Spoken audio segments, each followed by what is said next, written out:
во тој пеколен час. Мајката тагува по своето чедо. Солзи лее, една по една. А во душата веќе сонце не грее. Нема ниту кому да запее. Престана радоста. Доаѓа жалоста. Мајка во црно завиена. Длабоко во душата своја. Зборови последни кажува.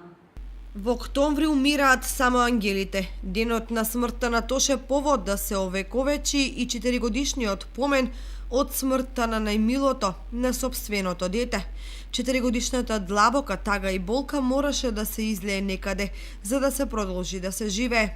Учителката Драгица Стаменкова, тагата за прераната смрт на својата Симона, одлучи преку стихови да ја сподели со своите најблиски роднини, пријатели, школски другарки на Симона и свој сограѓани. Стихови и раскази испишани низ солзи, но сепак добро стокмени во едно прекрасно дело со наслов "Сонцето рано зајде".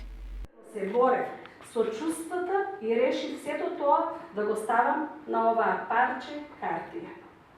Таа секогаш ќе остане со нас, незаборавена во нашите срца и сите што неизмерно ја сакаа и почитуваа. Книгата "Сонцето рано зајде", односно насловот што и го дадов на оваа книга, е последните зборови на мојата ќерка. Во тие утрески часови, борејќи се заедно, дочекувајќи ја смртта, ми рече мајко, отвори го прозорот, за последен пат да го видам да огрее сонцето. Сонцето изгреа, но нејзината младост зајде.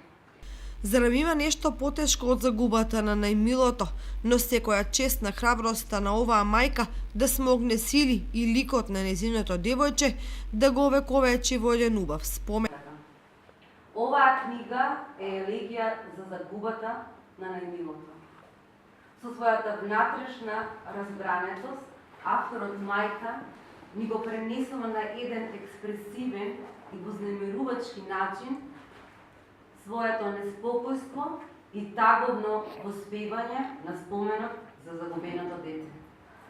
Авторот Стаменкова во книга низ повеќе песни и раскази се обидува да ја долови и борбата на незината ќерка за постигнување, но и за неостварените успеси во незиниот краток живот кој го пресече тешка болест. Печатењето на книгата во 200 примероци беше помогнато од општина Виница и од неколку приватни фирми во градот.